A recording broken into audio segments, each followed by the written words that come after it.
A planet dies in less than a minute. No warning shot. No demand crackling over the comms. No chance to surrender. Just silence. Then fire falling from orbit, until nothing below is left standing. That is not an accident of war. That is a method, a signature, and the being who perfected it has a name that still makes old spacers drop their voices before they say it out loud: Darth Malak. He did not seduce the galaxy the way his master once did. He did not need clever words or long game strategies. He only needed fear, applied without mercy, until entire star systems understood that resistance simply was not survivable. But here is the part almost nobody talks about. Malak was not born a monster. He did not claim the darkest throne in the galaxy through strength alone.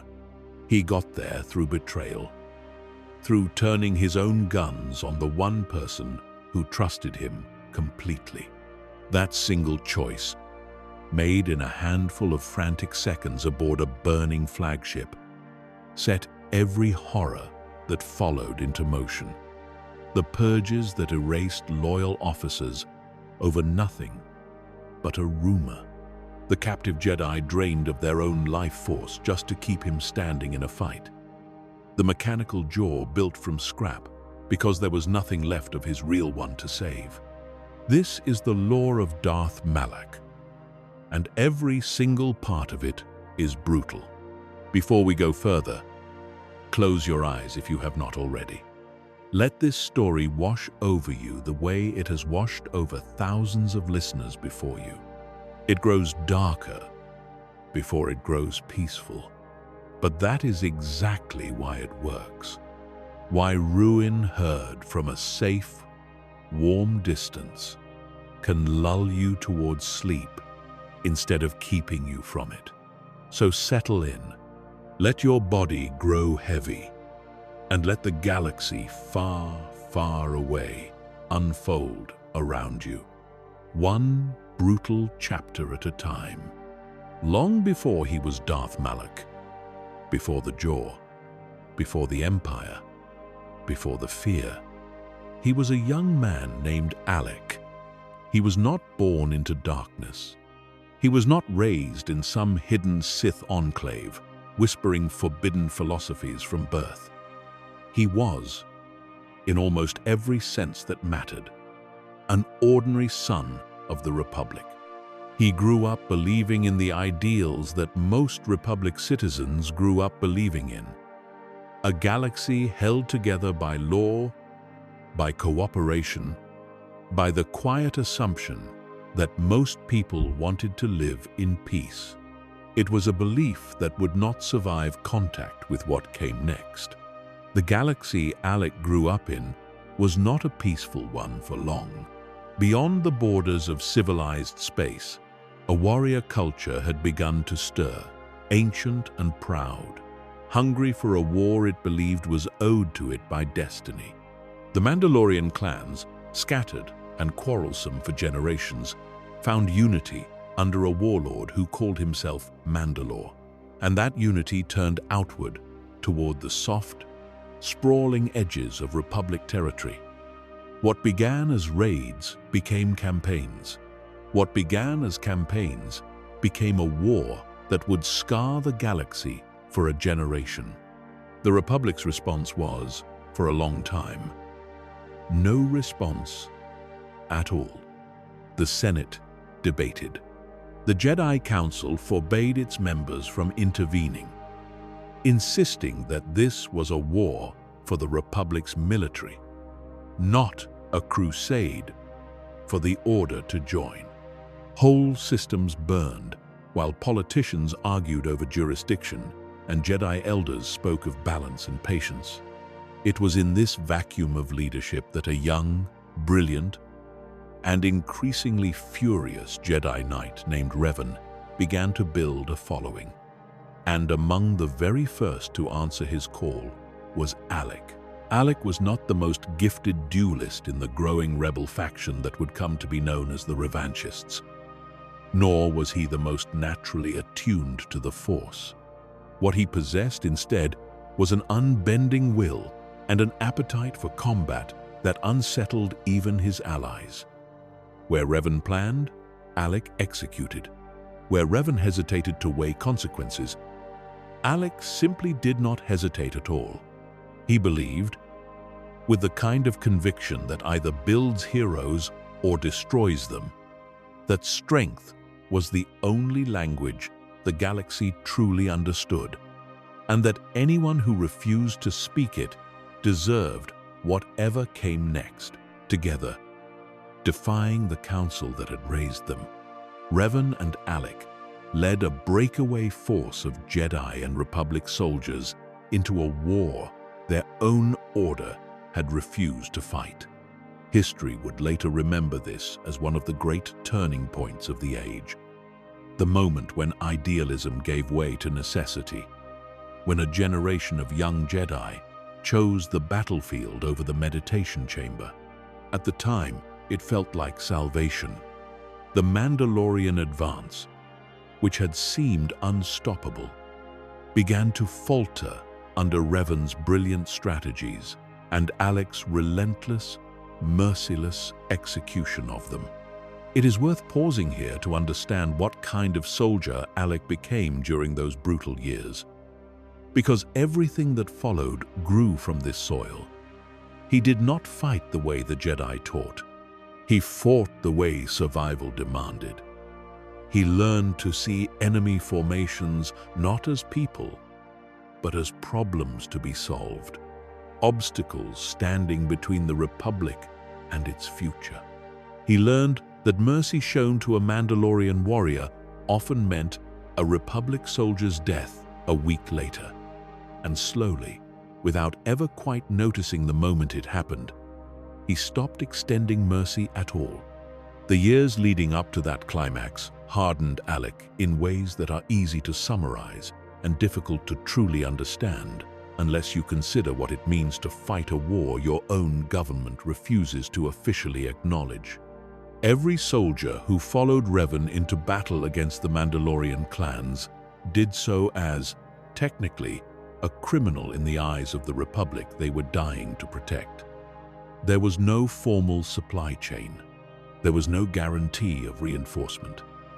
There was only the grim, improvised machinery of a rebel fleet, held together by conviction and by Revan's increasingly desperate brilliance. Alec thrived in that machinery in a way that unsettled even his closest companions. He did not need the comfort of official sanction to fight. He needed only an enemy in front of him, and a reason, however thin, to believe the fight was just. Accounts from soldiers who served under him during those years describe a man who led from the front, who never once asked a subordinate to take a risk he was unwilling to take himself, and who treated the deaths of his own troops with a strange, clipped efficiency that some read as strength, and others, more perceptively, read as the early symptoms of something breaking loose inside him. He did not linger over the dead. He did not attend the small, improvised memorials that other officers organized after brutal engagements. He simply moved on to the next objective, because, in his mind, mourning was a luxury the war had not yet earned him the right to indulge in. Later, much later, some of those same soldiers would look back on those habits and recognize, with a chill, the first outlines of the monster their commander would eventually become. The Mandalorian clans themselves were not the mindless savages that Republic propaganda sometimes painted them as. They were disciplined, deeply cultured, bound by codes of honor that, in their own strange way, rivaled anything the Jedi Order claimed to uphold. But discipline and honor did not slow their advance, and world after world fell to their war machine, while the Republic Senate continued to debate procedural questions about the legality of military intervention. It was this contrast between bureaucratic paralysis on one side and relentless, purposeful violence on the other that taught Alec the lesson he would carry with him for the rest of his life, and eventually twist into the founding philosophy of his own rule. Hesitation kills. Indecision kills more efficiently than any enemy fleet. And an organization too polite to use its full strength deserves, in some cold calculus, he was only beginning to develop whatever fate its enemies choose to hand it. The Mandalorian Wars reached their terrible climax at a world called Malak, a graveyard planet even before the battle that would make it infamous. It was here that Revan unveiled a weapon almost too horrifying to describe. A device capable of tearing gravity itself apart, crushing ships and soldiers alike in a storm of collapsing space. Alec stood at his side when the weapon was activated. Alec watched as thousands of lives, Mandalorian and Republic both, were annihilated in moments, victims of a war that had by then consumed any pretense of restraint on either side. It was a victory. It was also a massacre. Alec walked away from Malak with the war won and something inside him permanently rearranged. The Mandalorians were broken. Their leader lay dead by Revan's blade, his mask taken as both trophy and proof that the threat was finished. The galaxy should have been safe. The Republic should have been able to breathe again. But Revan, ever restless, ever suspicious that something larger loomed behind the war they had just survived, could not let the matter rest. He believed, based on fragments gathered from a dying enemy commander, that the Mandalorian invasion had not been a spontaneous act of aggression at all, but the opening move of something far older, far more patient, orchestrated from beyond the edges of known space. So Revan gathered a fleet of loyal officers, veteran Jedi who had fought beside him, and Alec, and vanished into the unknown regions, chasing a threat the wider galaxy did not even know existed. It would be the last time most of the galaxy saw either of them as heroes. Whatever they found out there in the dark between the stars would not simply defeat them. It would remake them into something the Republic had never had to face before, and something Alec himself, in his darkest private moments afterward, would come to hate.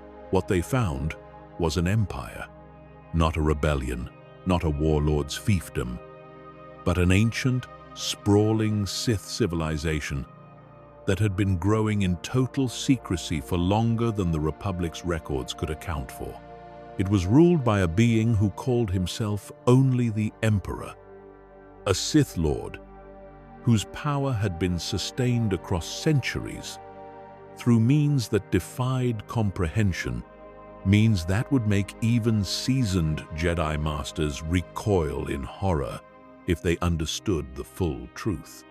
When Revan and Alec's small fleet arrived, seeking answers, they found something no strategy, no bravery, and no strength of will could prepare them for.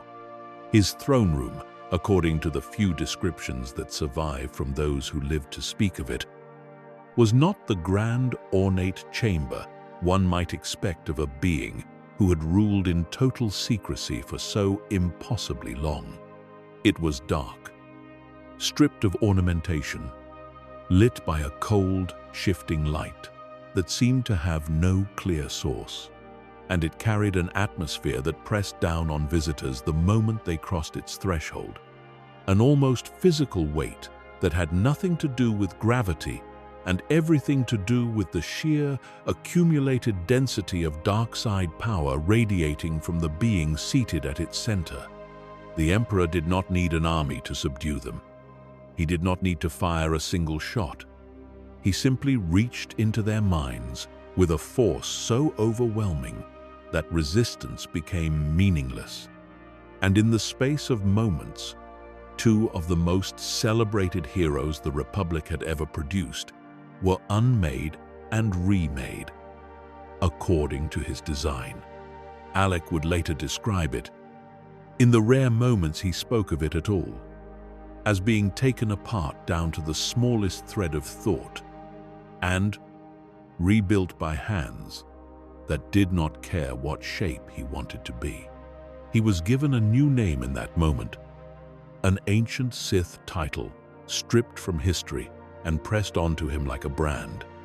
He became Darth Malak. Revan became something similarly reborn. It is a strange and terrible feature of this story that neither Revan nor Malak initially understood themselves to be prisoners. The Emperor's corruption was subtle in that particular sense, layering itself over their existing memories and convictions rather than erasing them outright. They still believed, in some twisted way, that they were pursuing the same goal they always had, protecting the galaxy from a threat too large for it to face unprepared. It was only the shape of the solution that had changed. Where they once fought to save the Republic, they now believed the Republic itself needed to be conquered and reforged before the Emperor's true invasion could arrive and annihilate it outright. The Emperor gave his two new servants a mission befitting their talents. Somewhere in the unknown regions, according to legends whispered among his oldest advisors, lay an ancient device built by a species long extinct, a factory capable of producing warships and weapons of war without any need for raw materials beyond starlight itself.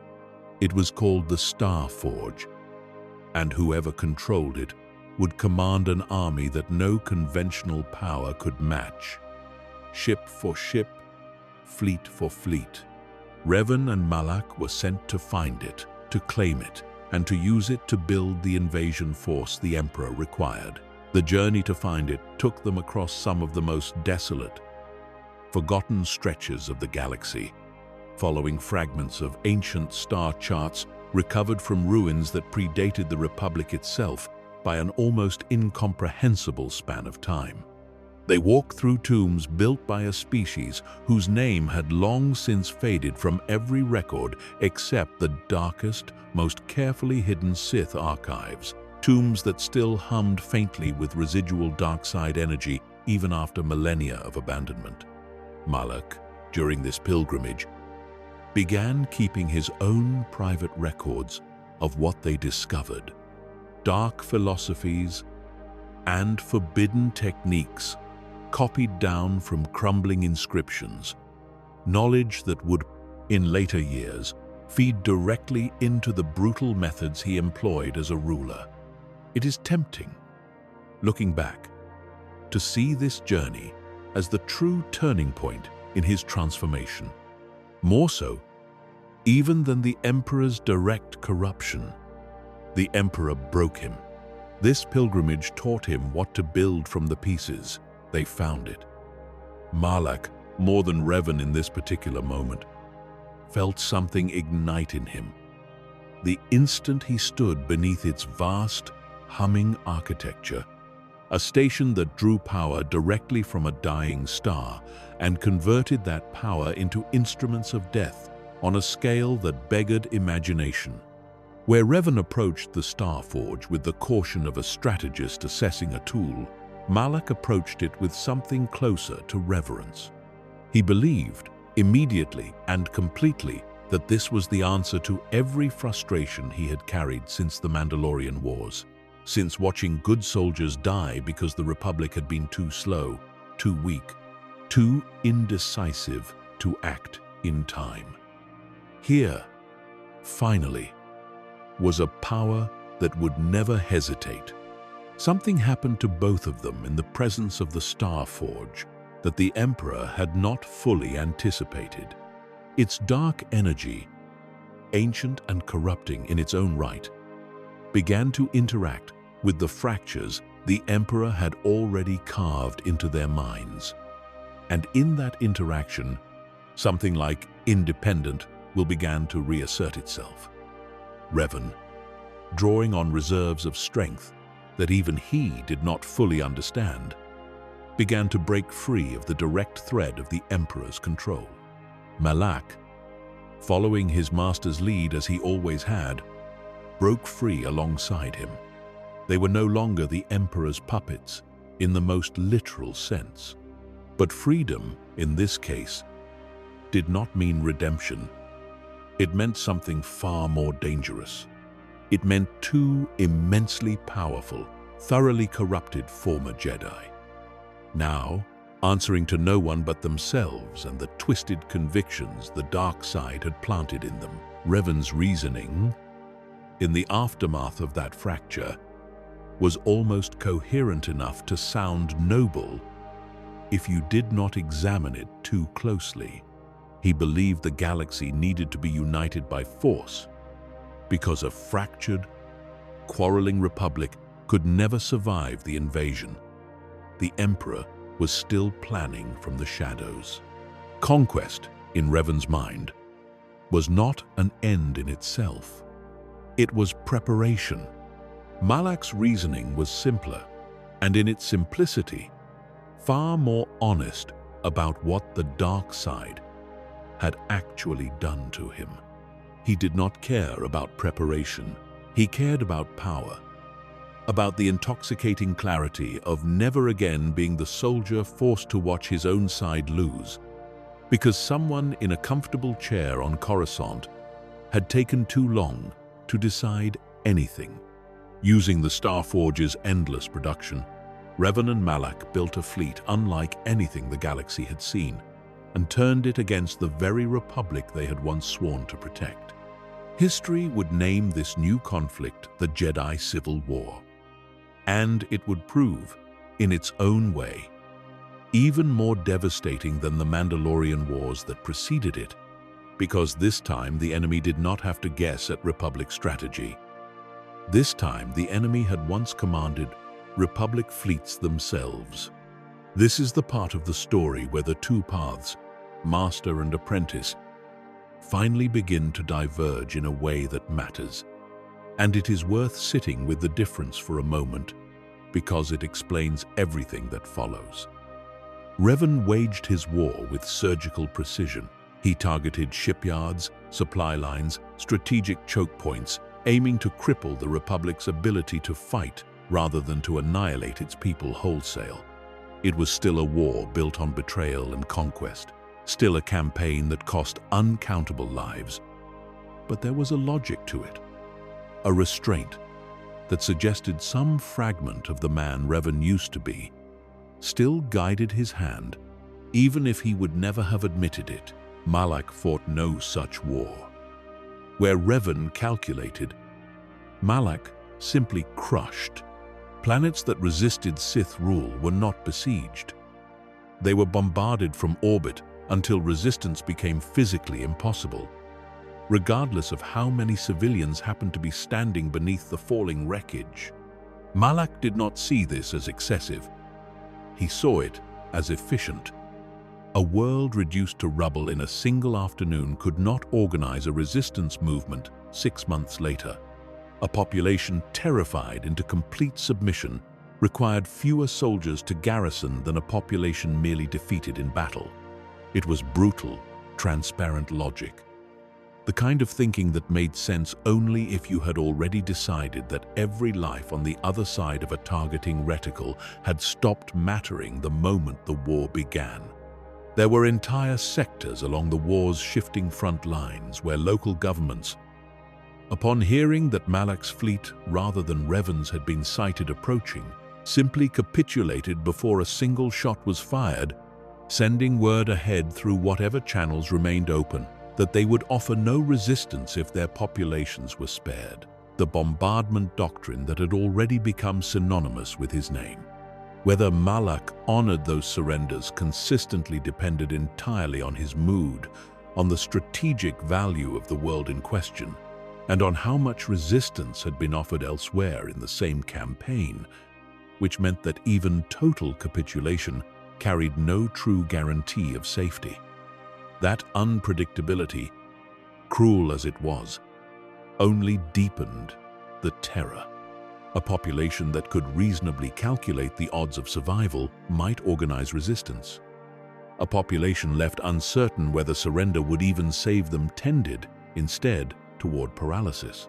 There is a particular account, preserved in fragments across several historical compilations, of a mid-sized agricultural world along one of the war's secondary fronts, a planet with no significant military value and no meaningful capacity to resist an invading fleet. Its local government attempted to negotiate terms before Malak's ships had even finished entering orbit, offering full cooperation, full resource access, anything that might spare their cities.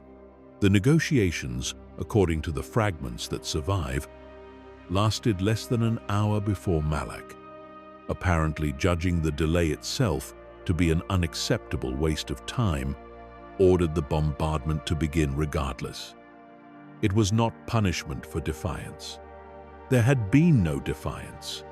It was simply, in Malak's calculation, more efficient to demonstrate consequences than to negotiate them.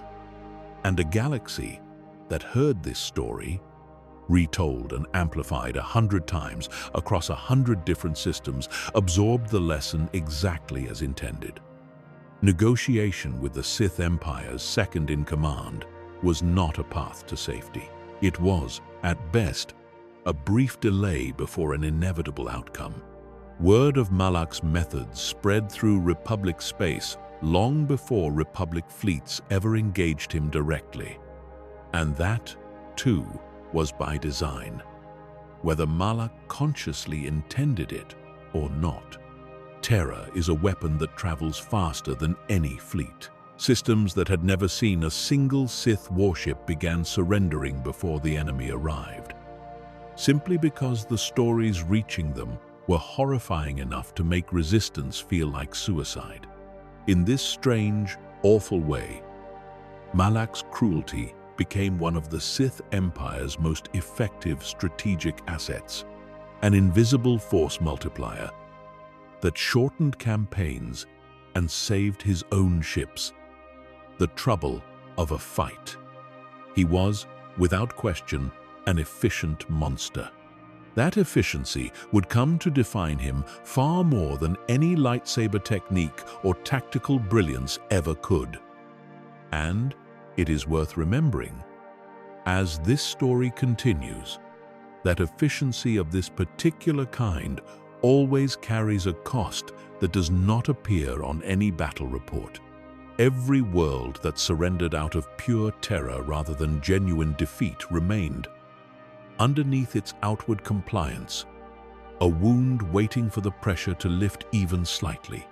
Malak was building an empire of obedience without ever building an empire of belief.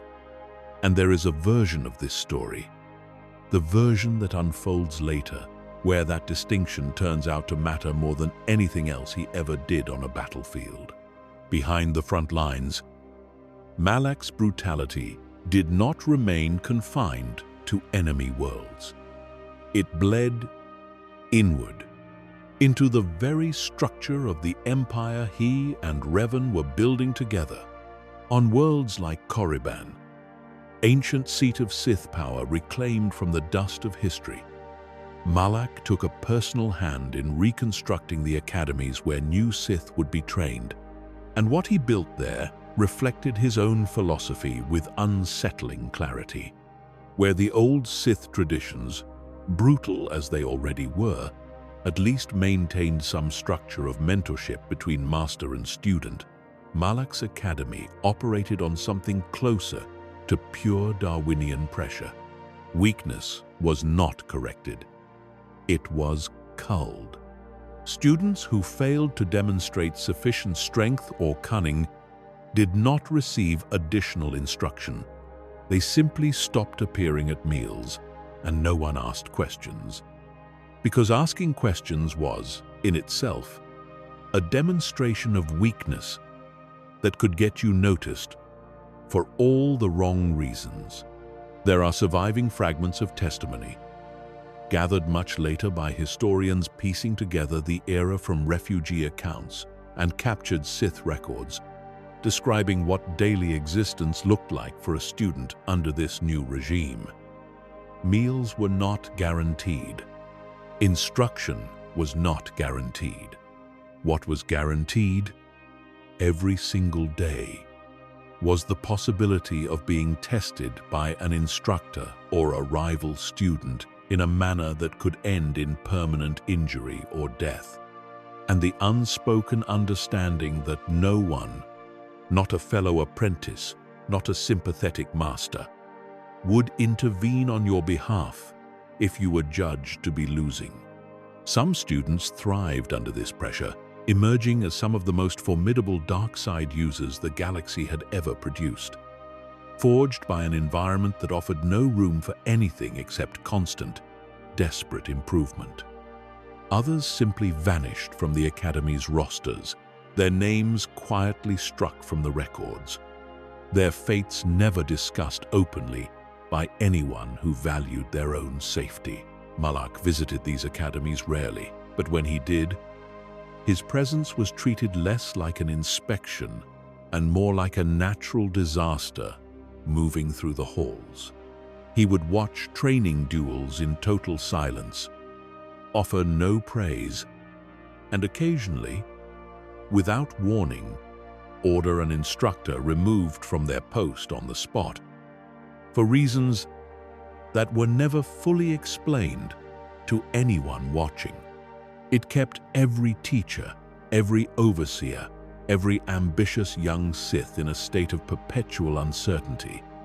And Malak understood, with the same cold clarity he applied to orbital bombardment campaigns, that uncertainty was itself a kind of control. An academy full of students and instructors who could never be entirely sure what would please or enrage their absent master was an academy that policed itself far more thoroughly than any set of written rules ever could. This produced Sith warriors who were, without exaggeration, some of the most dangerous the galaxy had ever fielded, hardened by an environment that offered no tolerance for hesitation or doubt. It also produced an empire riddled with fear at every level of its own hierarchy. Commanders who reported only good news because bad news had a habit of getting the messenger killed. Subordinates who plotted quietly against each other because open cooperation looked, to Malak's paranoid eye, uncomfortably like conspiracy. He ruled his portion of the empire the way he fought his battles, through the assumption that overwhelming pressure applied constantly and without mercy would keep everyone too frightened to ever challenge him. For a long time, it worked exactly as he intended. There is something worth pausing on here, something that separates Malak's particular brand of tyranny from the broader tradition of Sith rule that both preceded and followed him. Fear, as a tool of governance, has an unusual property that many conquerors throughout galactic history have discovered too late to correct. It is extraordinarily effective in the short term, capable of holding vast territories with minimal active enforcement, because a population sufficiently terrified will police itself long before external soldiers ever need to intervene. But fear, unlike loyalty, does not compound over time. It does not deepen into anything resembling genuine allegiance.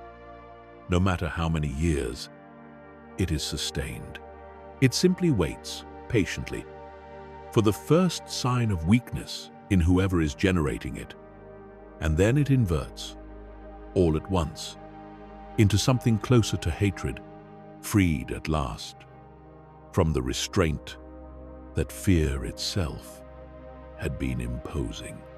Malak, for all his tactical brilliance on the battlefield, seemed either unaware of this dynamic or simply unwilling to plan for it. Perhaps because planning for a future in which his own authority weakened was not a possibility. His temperament allowed him to seriously entertain. He built an empire that functioned beautifully under conditions of absolute, unbroken strength, and catastrophically under any conditions less than that. Every subordinate who served him, every officer who carried out his orders without question, was doing so not because they believed in the vision he offered, but because the alternative, in their calculation, was worse.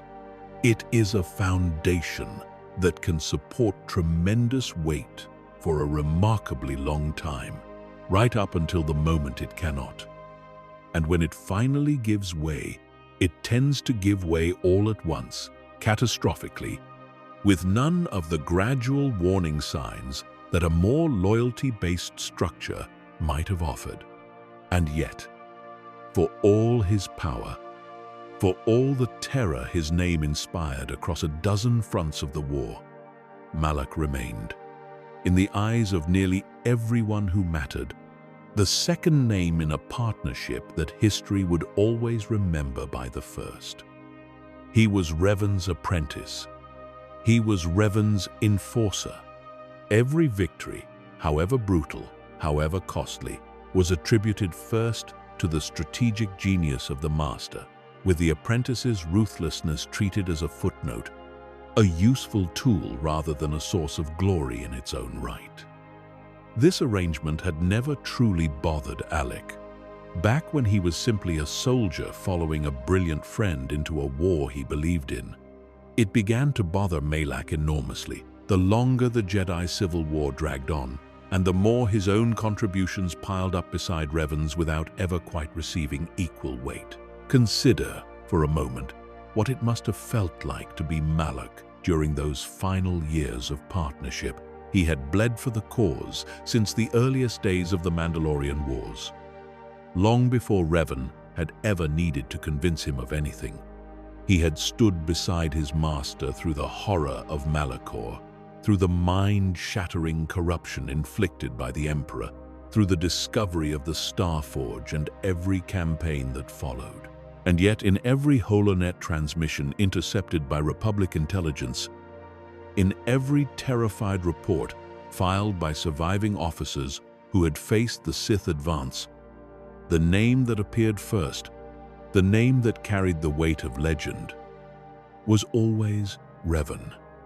Malak was, at best, an addendum, the brutal enforcer, the blunt instrument, wielded by a more elegant mind. It is the kind of resentment that does not need dramatic betrayal to take root. It only needs time and repetition and the slow, grinding awareness that no matter how many worlds you personally reduce to rubble, history has already decided whose name will be remembered for it. There were, according to fragments of testimony gathered from Sith officers who survived the war and were later interrogated by Republic and Jedi investigators, specific moments where this resentment surfaced in ways that were difficult to miss for anyone paying close attention. Strategy sessions where Malak would argue for blunt, overwhelming force, and Revan would overrule him in favor of some more calculated approach. And Malak would comply, outwardly loyal, while something colder settled behind his eyes. Victory celebrations, rare as they were in a war defined mostly by grinding attrition, where Revan received the praise of assembled officers, while Malak stood a half-step behind him, present, essential, and somehow still invisible. None of these moments, on their own, would have been enough to shatter a partnership built on genuine shared history and shared trauma. Together, accumulated across years of warfare, they became something closer to a fuse, quietly burning down toward a moment neither man could have predicted with precision, but which both of them, on some level, must have known was coming. It is impossible to say with certainty how much of this resentment was Malak's own, born from years of standing in a shadow he had once been proud to stand in. And how much of it was the dark side itself, patiently working at the seams of a partnership it had never intended to leave intact? The dark side does not build alliances that last. It builds hierarchies that collapse under their own suspicion. Because ambition, once fully unleashed, does not know how to share a throne indefinitely. Whatever the cause, by the later years of the war, something had shifted in the way Malak looked at his master, a calculation running quietly beneath the loyalty he still performed in public. The war itself continued to grind the galaxy down. Entire sectors that had once been thriving centers of trade and culture became wastelands, their populations scattered as refugees or reduced to smoking craters, depending on which of the two Sith commanders had been responsible for their conquest. The Jedi Order, already weakened by the losses of the Mandalorian Wars, found itself hemorrhaging further, as some of its most talented knights either fell in battle against former colleagues or, worse, succumbed to the same darkness that had claimed Revan and Malak, turned through persuasion, torture, or simple despair at watching the galaxy burn around them.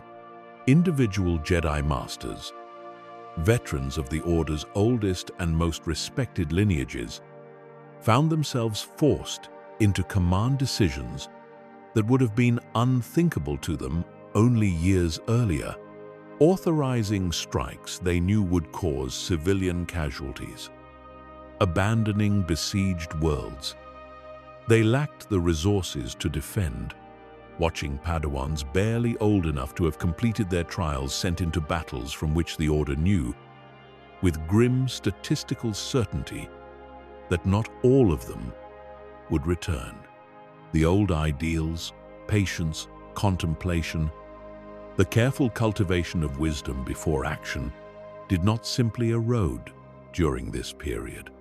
They were actively, deliberately set aside, because a war being waged by an enemy who had once been one of their own brightest students, an enemy who understood Jedi tactics and Jedi psychology intimately, left little room for anything except the same brutal pragmatism that had come to define the Sith Empire itself. There is a particular tragedy in this mirroring.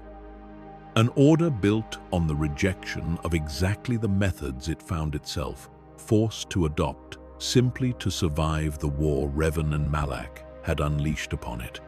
There were moments, according to surviving accounts from that era, when the Jedi Council itself questioned whether the Order would survive the decade, let alone the century. It was into this atmosphere of exhaustion and fear that the final act of Malak's rise began to take shape aboard Revan's own flagship, during what should have been a routine defense against a Republic ambush. The details of what happened that day have been debated, reinterpreted, and mythologized so many times, since that separating fact from legend is nearly impossible, but the broad shape of events is not seriously disputed by anyone who has studied the period closely. A Republic strike force, small but exceptionally skilled, managed to breach the flagship's defenses and board the vessel directly, cutting through its corridors toward the bridge where Revan himself stood ready to meet them. The bridge crew aboard Malak's own vessel, in later accounts pieced together by investigators, who managed to track down survivors scattered across the remnants of the shattered Sith fleet, described their commander's demeanor in those critical minutes as unnervingly calm. There was no shouting, no urgent scramble to organize a rescue effort for the flagship under siege. Malak stood at the viewport, watching the distant flashes of boarding party combat, reflected in his ship's sensor readouts, and said very little. Officers who might, under ordinary circumstances, have expected orders to redirect fire support toward the borders threatening their master's vessel, instead found themselves waiting and waiting for a command that did not come, until the moment finally arrived when a command did come, and it was not the one anyone expected. Whatever calculation moved through Malak's mind in that stretch of silence, whether cold ambition or genuine tactical panic dressed up afterward as intention, the order he ultimately gave was unambiguous and irreversible. Turn every weapon the ship could bring to bear on Revan's failing flagship, and fire without further hesitation.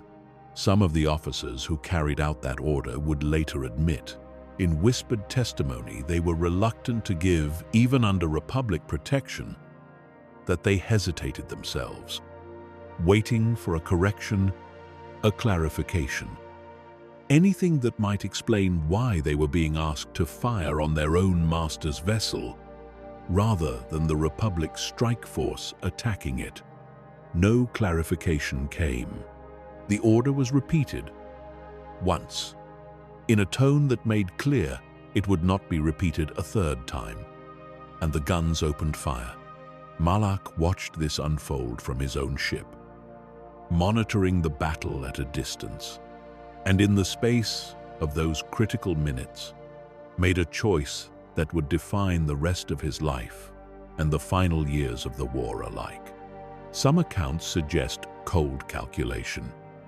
A Sith apprentice recognizing a rare opportunity to remove a master who had begun to outlive his usefulness.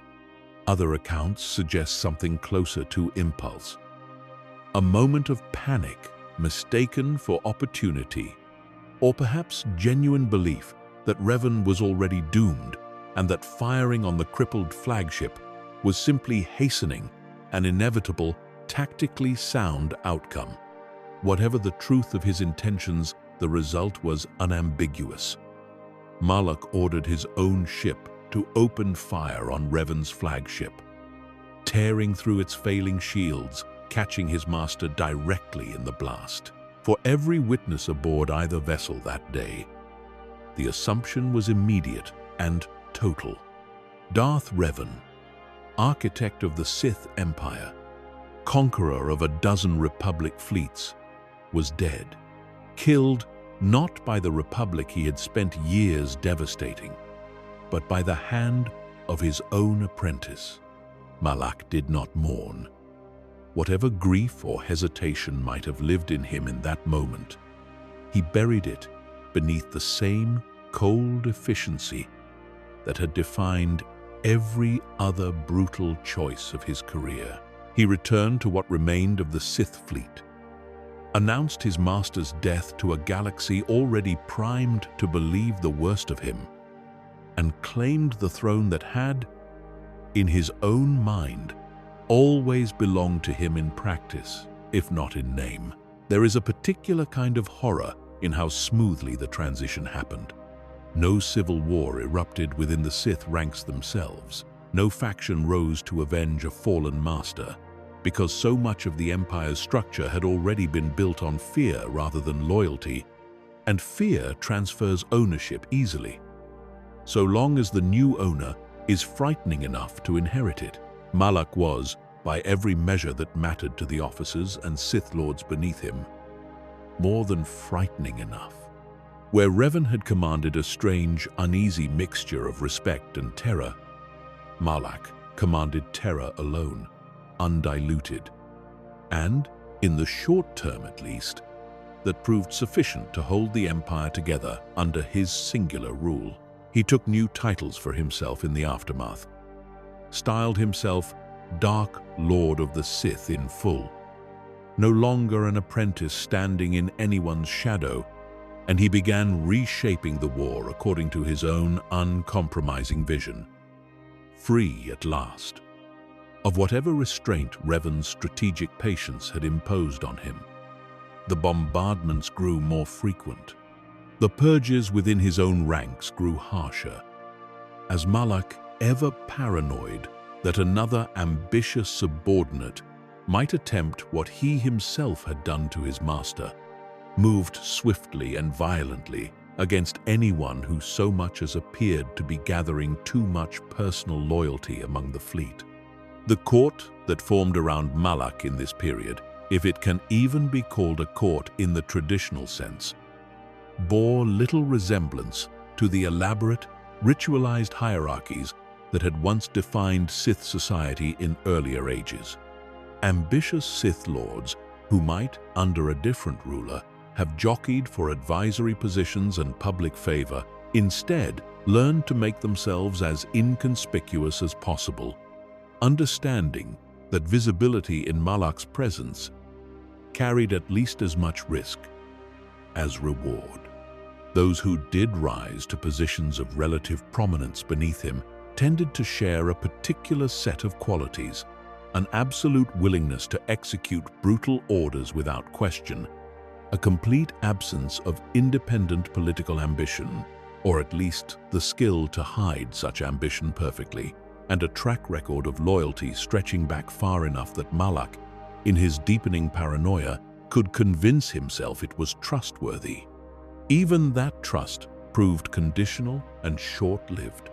Officers who had served faithfully for years could find themselves abruptly removed from command, their fleets reassigned, their names quietly erased from official Sith communications for offenses as minor as being seen in prolonged private conversation with another high-ranking Sith Lord. Conversations that Malak's intelligence network itself, built from spies and informants who trusted no one, including each other, flagged as potentially conspiratorial. There are accounts of entire staffs replaced overnight, following nothing more than a single report, unverified and possibly fabricated by a rival seeking advantage, suggesting disloyalty where none actually existed. In an empire built this way, truth became almost irrelevant. What mattered was whether an accusation reached Malak before a defense could be mounted against it. And in a hierarchy, this fractured defenses rarely arrived in time. One particular figure from this period illustrates the pattern better than any general description could. A Sith commander named Vel Rakis, who had served under Malak since the earliest days of his solo rule, built a genuinely impressive record of victories along the war's southern front, expanding Sith territory through a combination of tactical patience and calculated brutality that, in some ways, mirrored Malak's own methods closely enough that observers at the time assumed Rakis was being deliberately groomed as a trusted lieutenant. For several campaigns, that assumption seemed to hold. Rakis was given greater autonomy, larger fleets, more strategic latitude than almost any other commander in Malak's service. Then, following a particularly costly but ultimately successful siege, Rakis made the mistake of accepting an invitation to a private audience with several other high-ranking Sith lords, ostensibly to discuss coordination for the war's next phase. A meeting that involved no plotting, no conspiracy, nothing beyond ordinary logistical planning between officers who happened to respect one another's competence. Word reached Malak, filtered through an intelligence network that rewarded suspicion far more reliably than it rewarded accuracy. That Rakis had been observed building alliances among the officer corps, language that made an innocent planning session sound. By the time it reached the top, like the early stages of a coup, Rakis was recalled from the front under the pretense of a commendation ceremony. He did not return to his fleet. His command was quietly redistributed among 3 less capable but more thoroughly frightened subordinates, and his name simply stopped appearing in official dispatches from that point forward, an absence that every remaining officer in the Sith Empire understood immediately, without needing to be told what it meant. It is worth noting because it says something important about the specific nature of Malak's cruelty, that this paranoid, self-devouring style of rule was not simply the product of ordinary insecurity. It was the direct, almost mathematical consequence of the very method he had used to seize power in the first place. A ruler who reaches the throne through loyalty and consensus can, at least in theory, trust that the same mechanisms which elevated him will continue to support him. A ruler who reaches the throne by turning his own weapons on the man who trained him has, by definition, demonstrated to every ambitious subordinate watching that such a path is not merely possible but has already, at least once, succeeded. Malak had proven through his own actions that betrayal at the highest level of the Sith Empire was a viable strategy for advancement, and he could never fully escape the awareness that the lesson he had taught the galaxy might just as easily be applied to him.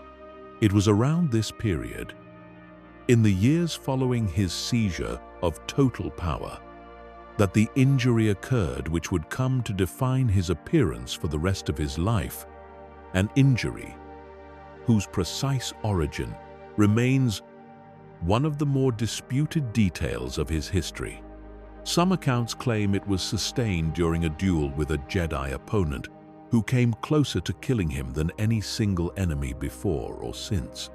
Others suggest it happened during an act of Sith ritual gone wrong, some experiment in dark side power that scarred him as thoroughly as it strengthened him. Whatever its cause, the wound destroyed his jaw beyond any hope of natural healing. And in its place, Sith artisans and machinists built him a mechanical replacement, a cold apparatus of metal and wire that transformed his voice into something rasping and inhuman, a sound that would, in time, become as feared across the galaxy as the lightsaber he still carried. The Sith artisans, tasked with rebuilding what remained of his face, worked under conditions that would have terrified craftsmen far less accustomed to the Empire's culture of fear. There was no room for error, no acceptable margin for a prosthetic that functioned imperfectly or that failed to restore anything resembling normal speech. Malak did not ask for cosmetic reconstruction, did not request that the device be built to resemble, even approximately, the jaw he had lost. He requested only that it function, that it allow him to speak, to eat, to continue commanding an empire without interruption. And the artisans delivered exactly that. Nothing more. A stark lattice of metal and cabling bolted directly into the ruin of his lower face, functional in the coldest possible sense of the word. The effect on those who encountered him afterward was immediate and lasting. His voice, once presumably no different from any other trained soldier's, now emerged filtered through mechanical components. A rasping, resonant quality that stripped away whatever warmth human speech ordinarily carries and replaced it with something closer to a machine reciting judgment. Soldiers who had served him for years reported, in later testimony, that they found themselves flinching involuntarily at the sound of his voice over comm channels, a reflex that had nothing to do with the content of his orders and everything to do with the simple animal recognition that something about that voice signaled danger. Malak, whether by accident or by the same cold calculation he applied to every other aspect of his rule, had transformed even the act of speaking into an instrument of intimidation. He wore that ruined jaw the way other Sith lords wore their titles, not as a wound to be hidden, but as a statement to be broadcast. It told every enemy who faced him, and every subordinate who served him, precisely what kind of ruler he had become.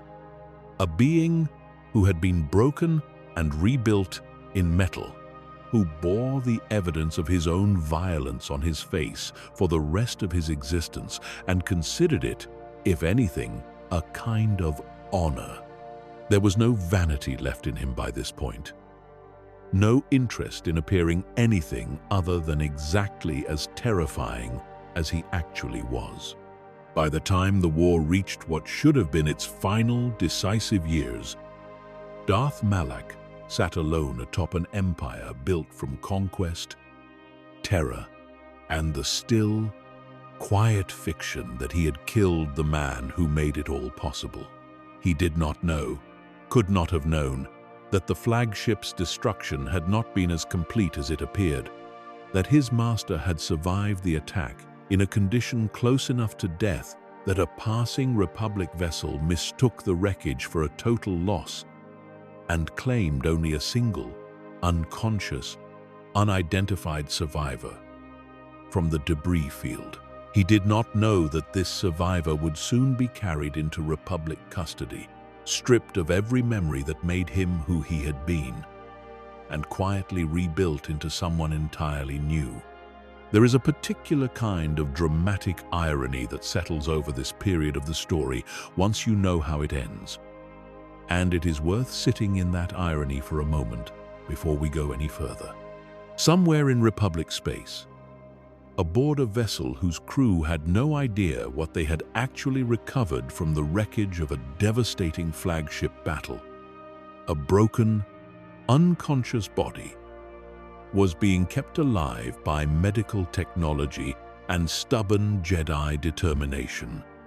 A body that carried within it every memory, every skill, every fragment of strategic brilliance that had once made Darth Revan the single most dangerous individual in the galaxy. The Jedi Council, upon learning what had actually survived that battle, faced a decision with almost no precedent in their long history: execute the fallen Dark Lord and end the threat permanently, as many demanded, or attempt something far riskier, far stranger, a deliberate unmaking and rebuilding of a mind, stripping away every trace of Revan's Sith identity and replacing it with something new, something loyal, something that might, if the process succeeded, become an asset against the very empire he had once ruled. They chose the second path, and in doing so, set in motion the final, inevitable collision course between master and apprentice that neither man could see coming yet. Malak, meanwhile, continued expanding his conquests, continued grinding down Republic resistance system by system, continued ruling through the same brutal, efficient terror that had carried him this far, utterly convinced that the only obstacle capable of challenging his supremacy had already been eliminated by his own hand.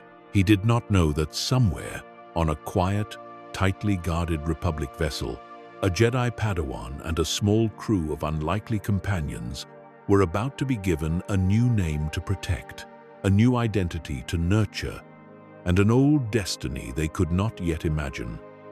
One that would eventually place a soldier without memories, without Sith training, without any conscious awareness of what he once was, on a direct path back toward the empire he had built and the apprentice who now sat, alone, atop its throne. The war was not over. It had only entered its most dangerous phase, the quiet phase. The phase where the most important battles are not fought with fleets or lightsabers at all, but with fragments of memory slowly resurfacing in the mind of a man who does not yet know he used to be a monster, and with the growing, gnawing paranoia of a Dark Lord who has never quite been able to convince himself, deep down, in the hours when the Empire sleeps, and the mechanical rasp of his own breathing is the only sound in the room, that the throne he seized through betrayal is one he will be allowed to keep. Malak ruled, believing himself unchallenged. The sole master of an empire that answered only to his cruelty, unaware that the ghost of the man he had betrayed was still out there somewhere in the vastness of the galaxy he had helped conquer. Slowly, unknowingly, beginning to walk back toward him. The Jedi who carried the broken body of the fallen Dark Lord back into Republic space did not know, in those first uncertain days, whether they had rescued anyone worth saving at all. What they had was a shell, a man stripped of consciousness, kept alive through medical technology and stubborn will, whose true identity was not yet apparent to the crew that found him. It was only later, once careful investigation began peeling back the layers of who this survivor actually was, that the full weight of the discovery settled over the small group of Jedi entrusted with his fate. They had, quite by accident, recovered Darth Revan himself, architect of an empire that had devastated half the galaxy, alive in body if not yet in mind.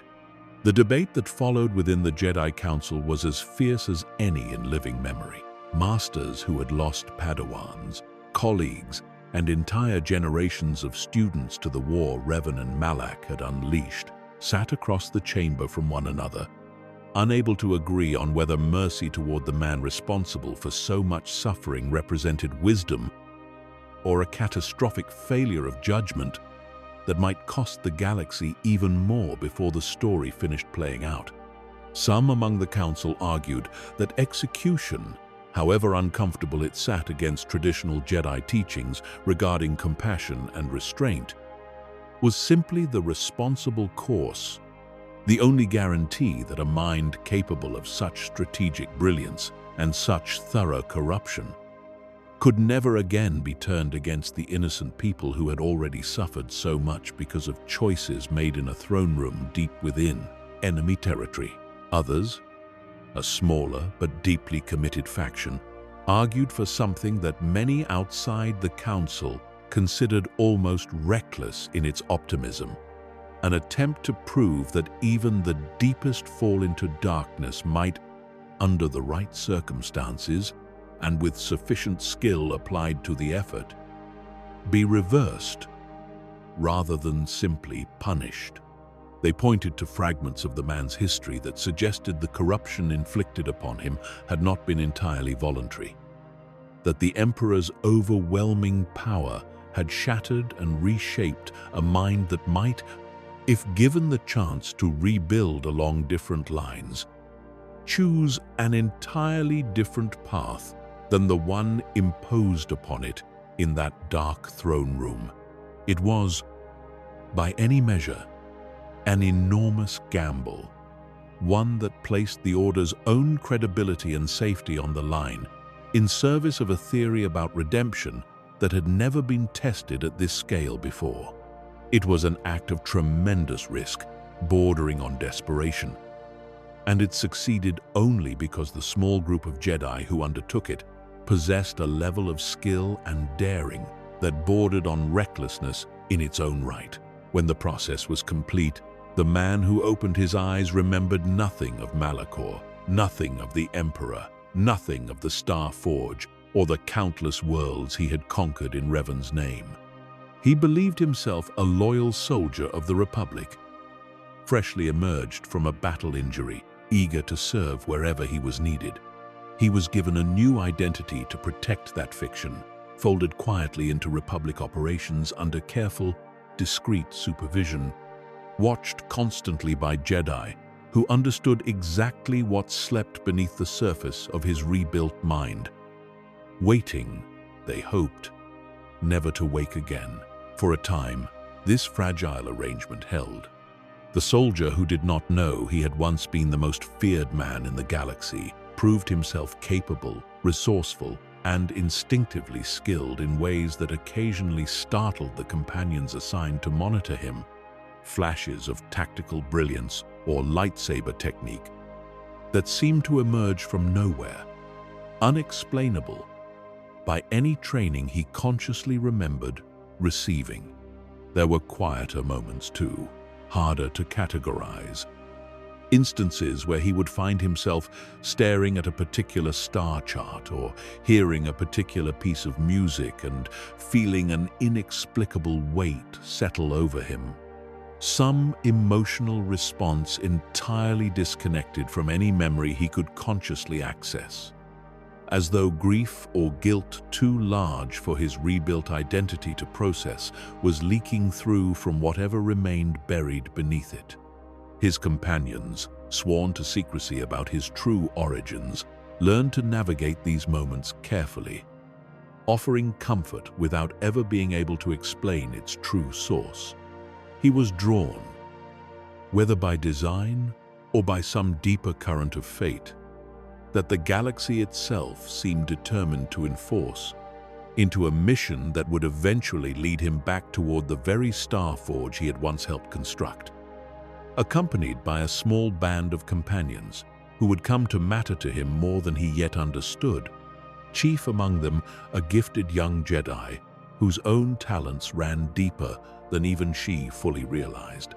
Their journey together, across a string of dangerous worlds and increasingly unsettling revelations, tested every one of them in ways that mirrored, in miniature, the larger war still grinding on around them. Each companion forced at some point to confront uncomfortable truths about loyalty, trust, and the cost of the choices that had brought them together in the first place. Meanwhile, across the vast distances separating Republic space from the heart of the Empire Malak now ruled alone, the war ground onward with the same relentless brutality it had carried since the day the throne changed hands through betrayal rather than succession. Malak's fleets continued their advance, continued their campaigns of bombardment and terror, continued grinding away at Republic resistance with the same cold efficiency that had defined his rule since its earliest days. But something had shifted in the texture of his command during this period. Subtle at first, then increasingly difficult for even his most loyal officers to ignore. The absolute, unshakable confidence that had once seemed to radiate from him, the certainty that had made his terror so effective precisely because it appeared bottomless, began, in small and private ways, to fray those closest to him. The few who dared to observe him closely enough to notice such things and live to describe them later, spoke of moments when Malak would fall into long silences during strategy sessions, staring at nothing in particular, as though listening to something no one else in the room could hear. He began consulting Sith holocrons and ancient texts with an intensity that bordered on obsession, searching, though he rarely stated this explicitly to anyone, for confirmation of something he could not quite bring himself to say aloud.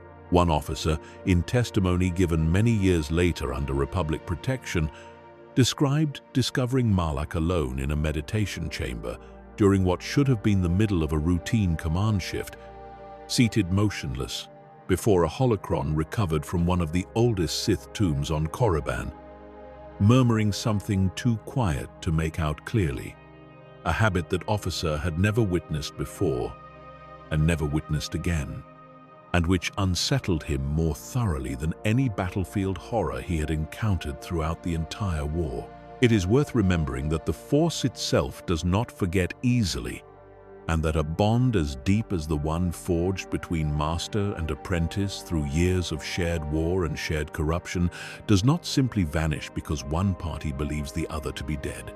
Somewhere beneath his conscious awareness, Malak seemed to sense that the galaxy had not finished with him yet, that some reckoning still waited on the horizon, even though every report reaching him insisted that Revan's flagship had been destroyed with no meaningful survivors.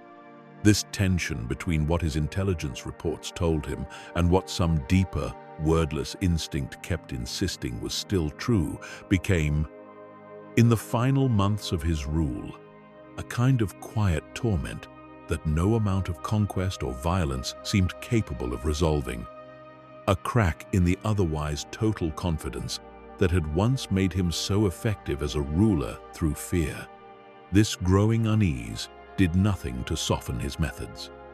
If anything, it sharpened them further, as though Malak believed that sufficient violence, sufficient conquest, sufficient demonstration of total dominance over the Republic might somehow settle the restless uncertainty gnawing at him from somewhere just beneath conscious thought. His campaigns during this period grew, if such a thing were possible, even more merciless than before, as though every additional world crushed beneath his fleet might finally provide the sense of absolute security that had eluded him since the first quiet, unexplainable stirrings of doubt began working their way into his thoughts. Entire fleets were committed to crushing resistance on worlds of minimal strategic value, simply because Malak seemed determined to leave no ambiguity anywhere in the galaxy about the totality of his control. Officers who had served him long enough to recognize the pattern began, quietly, carefully, to wonder whether their master was still fighting the Republic at all, or whether he had begun fighting something else entirely, some private ghost that no fleet, however large, could ever hope to defeat. The amnesiac soldier, who would eventually be revealed as Revan Reborn, continued his journey largely unaware of any of this, following a trail of clues and half-remembered instincts that led him, alongside his growing band of companions, deeper into the mystery of his own forgotten past. Each step of that journey peeled back another layer of the fiction the Jedi had constructed around him, small fragments surfacing first as unexplainable skill, then as flashes of memory, too vivid and too specific to dismiss as dreams, then finally, as undeniable, overwhelming recognition of exactly who he had been and exactly what he had done. There is a particular horror described in later accounts of this period, the horror of standing in a place, a corridor, a chamber, a ruined temple, and suddenly recognizing it not as a stranger encountering something new, but as someone returning to a location they had visited before under an entirely different name, wearing an entirely different face of their own soul. It is difficult to imagine a more devastating experience than gradually discovering, piece by piece, that you are responsible for atrocities you cannot even fully remember committing, that the gentle, principled person you believed yourself to be was built quite deliberately atop the buried foundation of a monster.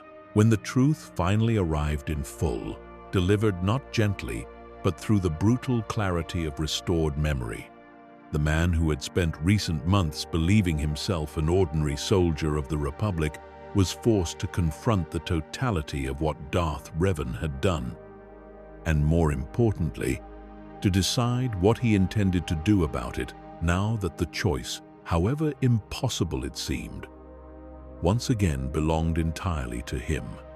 It would have been simpler, in some ways, to collapse back into the identity the dark side had once forged, to reclaim the power and certainty that identity offered, rather than face the far more difficult path of using restored memory as a weapon against the empire he himself had built. He chose the harder path. Whether this was due to the imperfection of the Jedi's memory manipulation, which left certain values and instincts intact even as identity itself was erased, or due to something more fundamental in his own character, reasserting itself once given the chance, the man who remembered being Revan chose, deliberately and with full awareness of the cost, to turn against Malak and everything the Sith Empire had become under his rule. This decision set the final, irreversible collision course into motion, a course that would carry Revan and his companions directly back toward the Star Forge, back toward the Empire's beating heart, and back toward the apprentice who had once shot him out of the sky and claimed sole rulership of everything they had built together.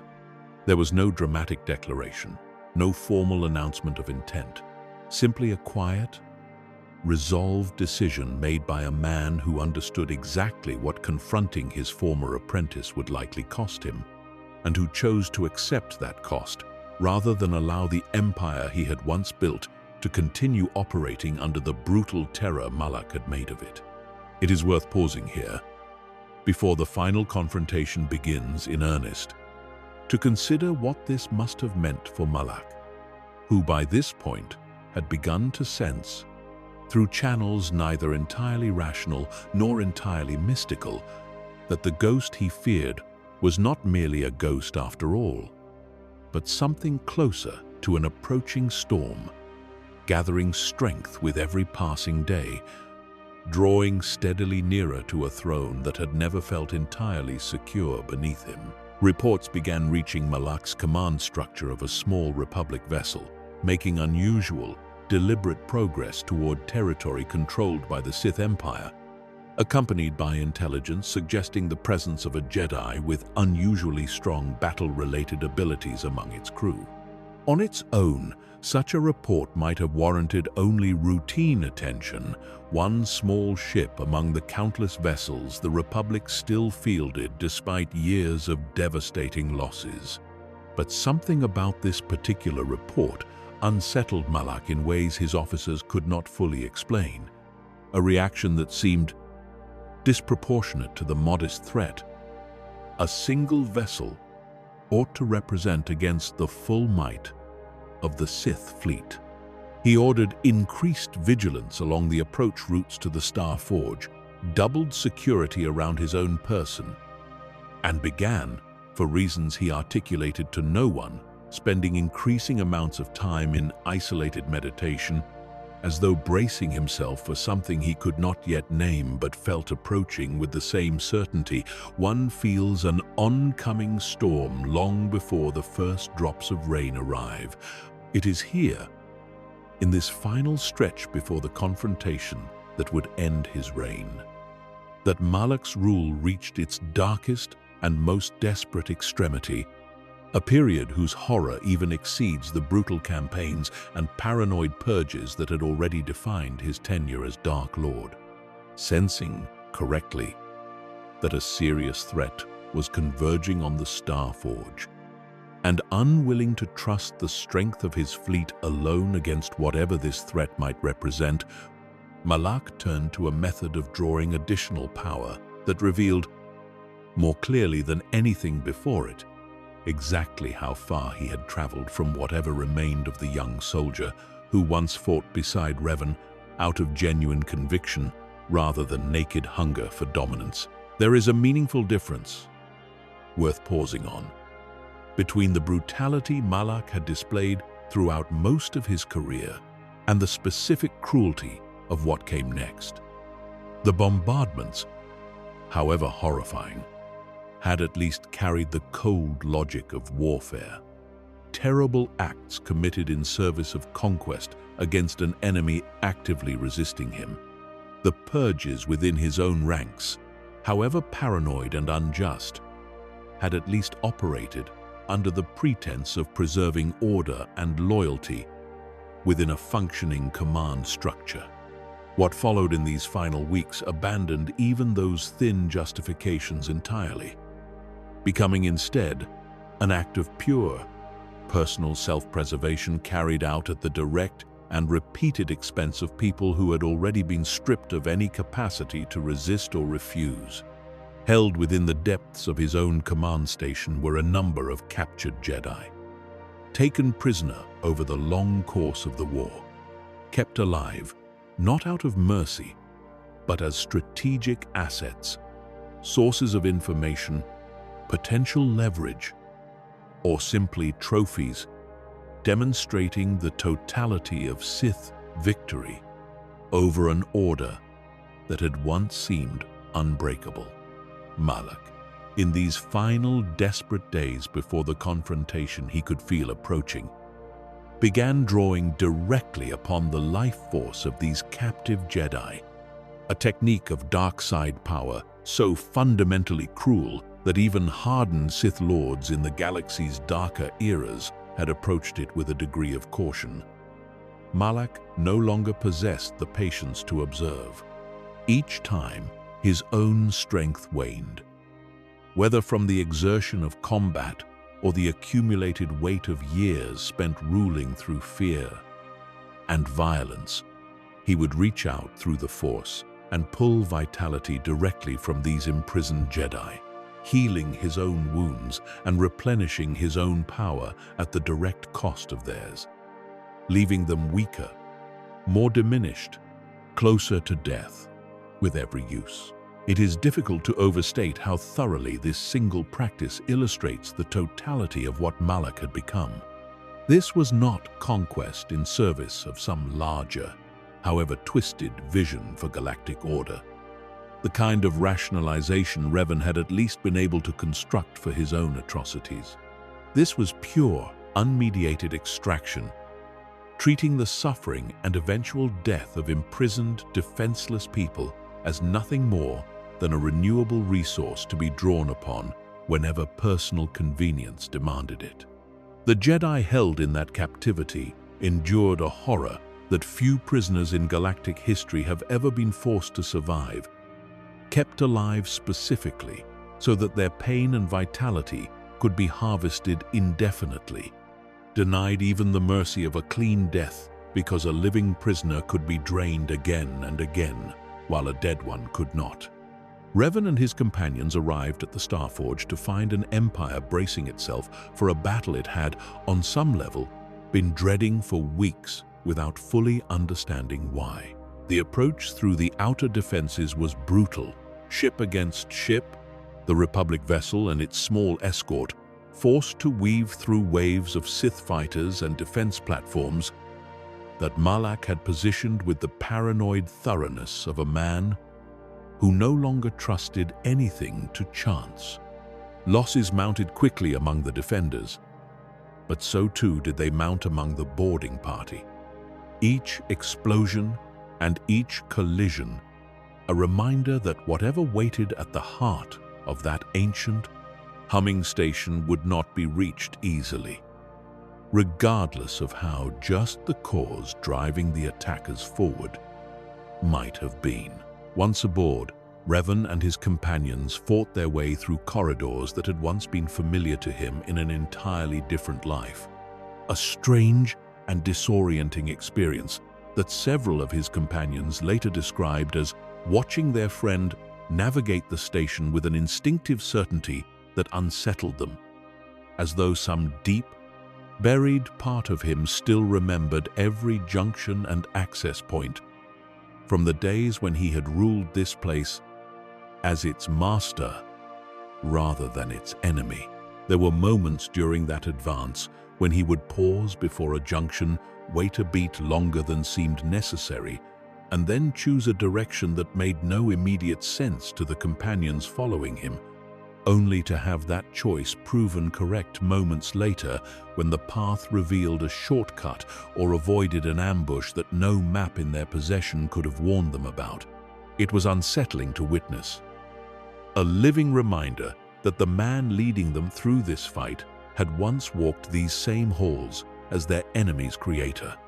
Sith guards, elite warriors trained in the brutal academies Malak himself had reshaped, met them at every choke point, and the fighting through those corridors was as savage as anything the galaxy had witnessed throughout the entire long, grinding course of the war. These were not ordinary soldiers overwhelmed by superior numbers or tactics. They were the direct product of a training system built entirely around the assumption that failure meant death, and they fought accordingly, with a desperate, unrelenting ferocity that gave no quarter and expected none in return. Bastila, whose own gifts in battle meditation had already proven decisive in earlier engagements of the war, found herself drawing on every reserve of strength and focus she possessed simply to keep the boarding party functioning as a coordinated unit rather than a scattering of desperate individuals fighting for their lives. Corridor by corridor, companions who had followed Revan through countless dangers already found themselves tested here beyond anything they had previously faced. And not all of them would walk away from that station when the battle finally ended. At the heart of the Starforge, in a chamber that had been converted into something between a throne room and a torture facility, Malak waited. The chamber itself had once served, in an earlier and less desperate phase of his rule, as a place of ceremony where subordinates were received and pronouncements delivered with the cold formality that had come to define his reign.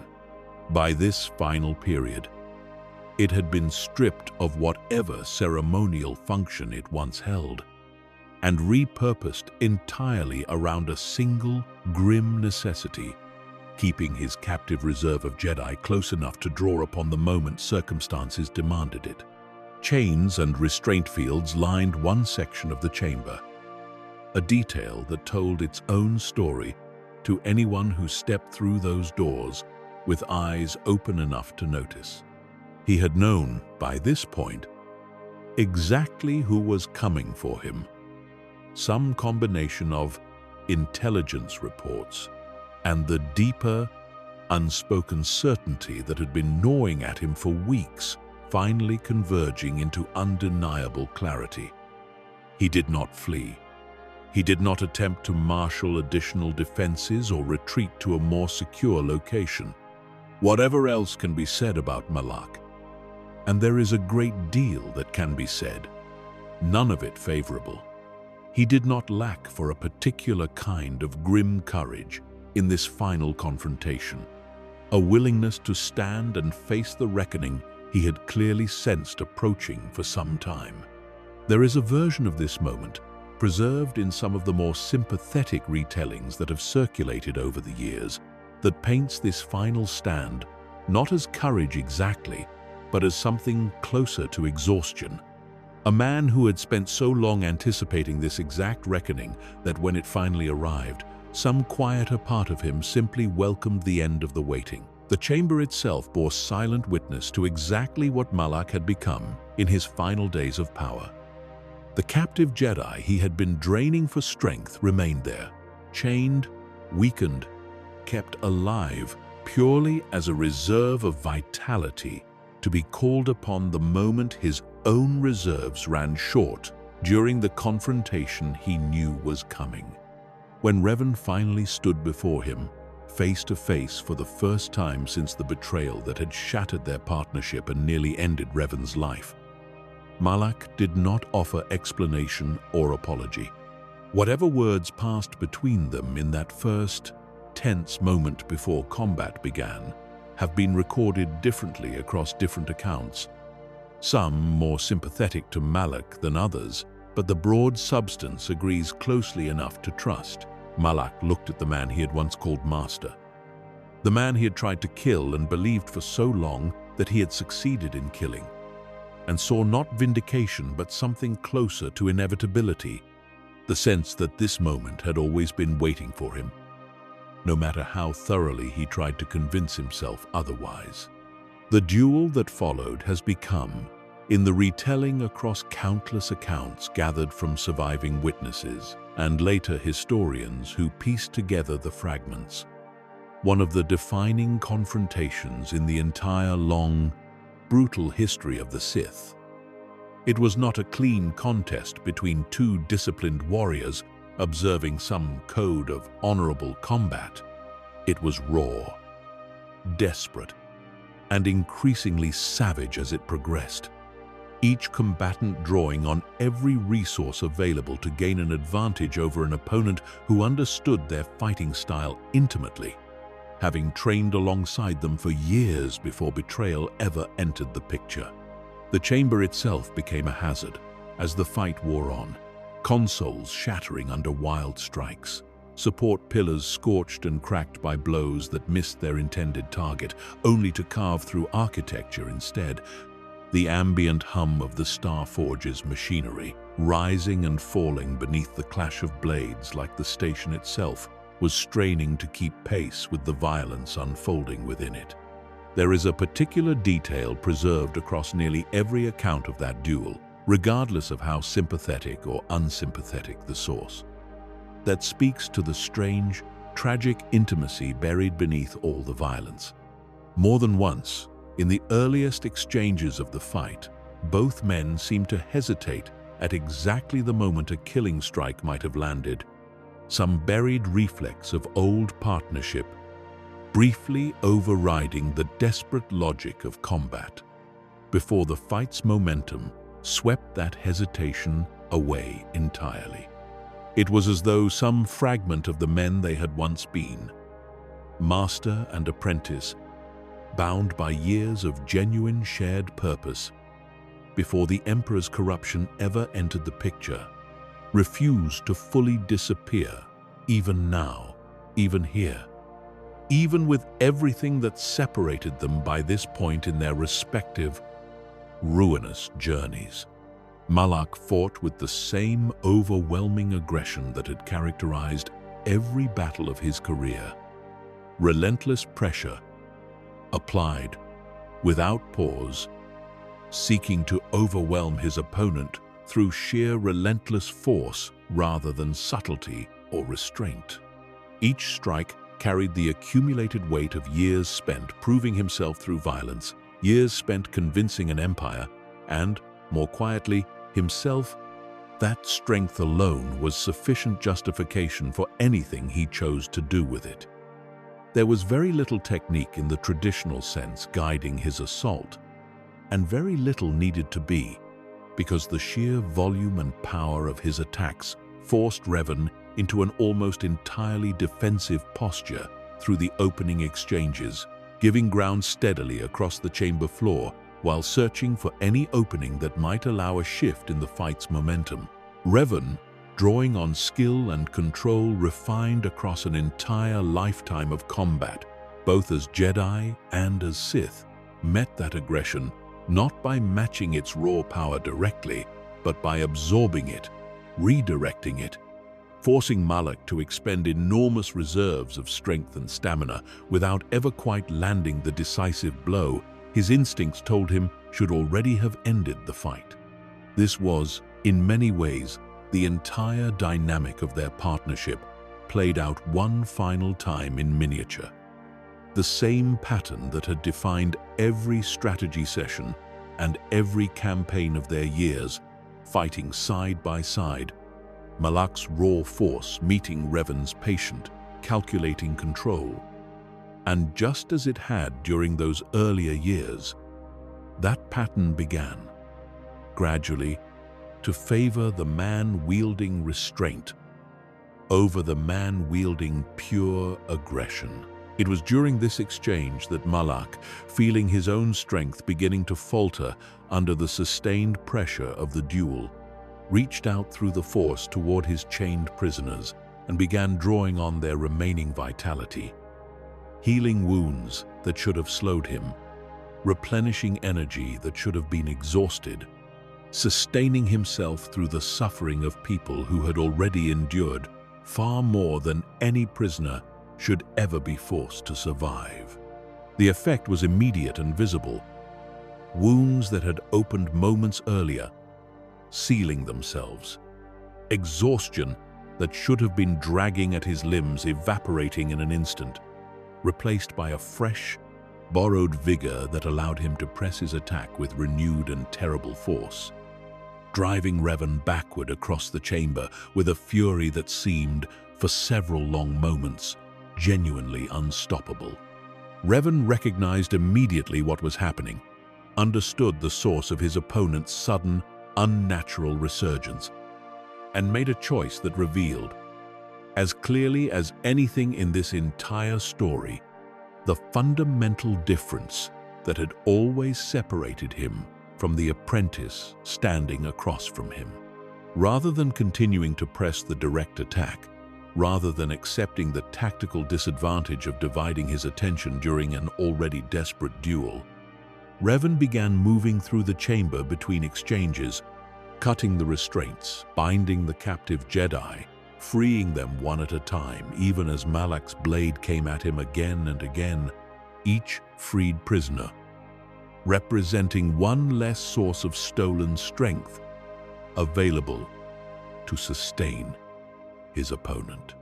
The prisoners themselves, weakened by whatever span of captivity and repeated draining they had already endured, could offer little in the way of assistance to the fight unfolding around them, but their liberation carried a weight beyond the purely tactical. Several accounts describe the quiet, halting gratitude on the faces of those first released, Jedi who had resigned themselves, by that point, to the near certainty that they would die chained in that chamber, drained past the point of survival, forgotten by a galaxy that had no way of knowing they were even still alive. To watch their own captor's former master, a man whose reputation as Dark Lord had once inspired the same terror as the one currently drawing their blood, instead moving methodically to cut them free, even while locked in the fight of his life, offered a small, strange comfort. Amid the chaos, a reminder that whatever Revan had once been, the man standing in that chamber now was fighting for something other than pure conquest.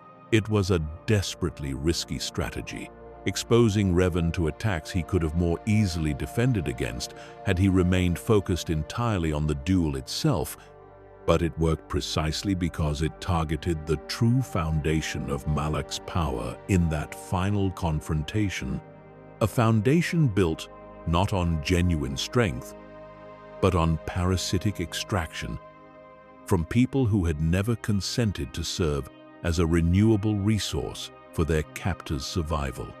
With each prisoner freed, Malak's borrowed vitality diminished further, and something in his expression, according to those close enough to witness it clearly through the chaos of battle, began to shift from confident aggression toward something closer to desperation.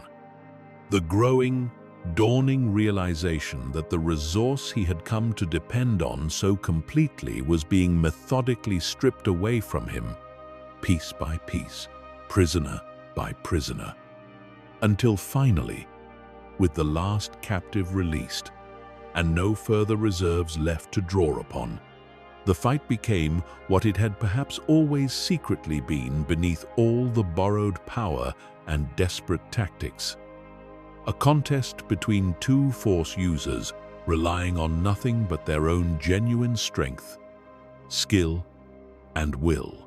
In that final, stripped-down confrontation, Revan proved the stronger, not through overwhelming power, but through a clarity and control that Malak, for all his raw aggression and battlefield brilliance, had never quite managed to cultivate in himself. Malak fought for dominance, for the validation of proving himself finally decisively superior to the master whose shadow he had spent years struggling against. Revan fought for something else entirely. A conviction, however imperfectly realized, across a lifetime, marked by both heroism and atrocity, that this specific cycle of suffering needed to end, whatever the personal cost of ending it. The final strike came swiftly once Malak's strength had been sufficiently exhausted. A decisive blow that brought the Dark Lord of the Sith to his knees in the very chamber he had converted into a monument to his own cruelty. Malak did not die in silence.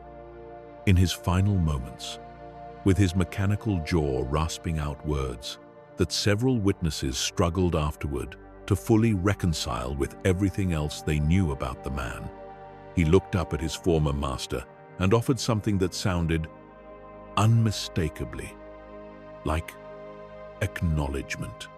He admitted, in whatever fragments of honesty remained available to a dying man who had spent years constructing an identity around dominance and control, that the dark side had ultimately consumed them both, that whatever gains either of them had achieved through betrayal and conquest had cost more than either of them had truly understood at the time they made their choices.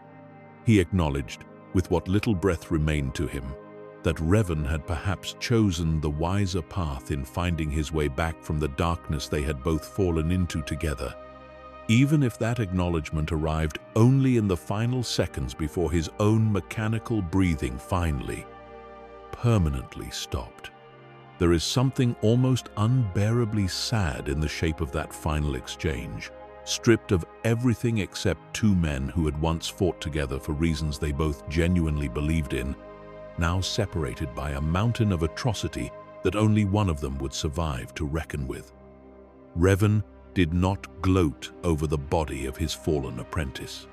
According to those who witnessed the moment, he simply knelt beside him for a heartbeat, long enough to register what had just happened, long enough to feel whatever complicated grief exists for the death of a man you once called friend and were finally forced to kill before the collapsing station around them made any further reflection impossible.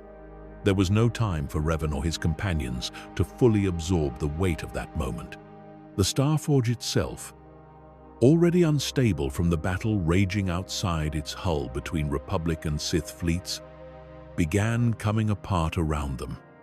Ancient systems failing under sustained bombardment, entire sections of the station buckling and collapsing as thousands of years of Rakatan engineering finally reached the limit of what it could withstand.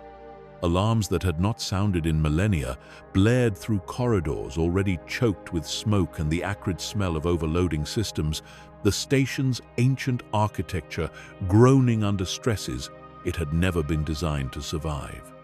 Revan gathered the freed Jedi prisoners, gathered his own exhausted companions, and led them in a desperate run through collapsing corridors back toward the ship that had carried them there, racing against a station that seemed determined to bring the entire chamber down before they could escape it. The journey back through those failing corridors tested every remaining reserve of strength the group possessed, weakened prisoners, stumbling forward on the aid of companions barely more steady on their own feet after the brutal fighting they had already endured, sections of ceiling collapsing behind them, close enough to feel the heat and force of each impact, the path forward growing narrower and more treacherous with each passing moment as the station's death throes accelerated around them. They made it aboard with only moments to spare, the last surviving crew member sealing the airlock, as the docking port itself was consumed by an explosion that would have killed anyone still caught within it.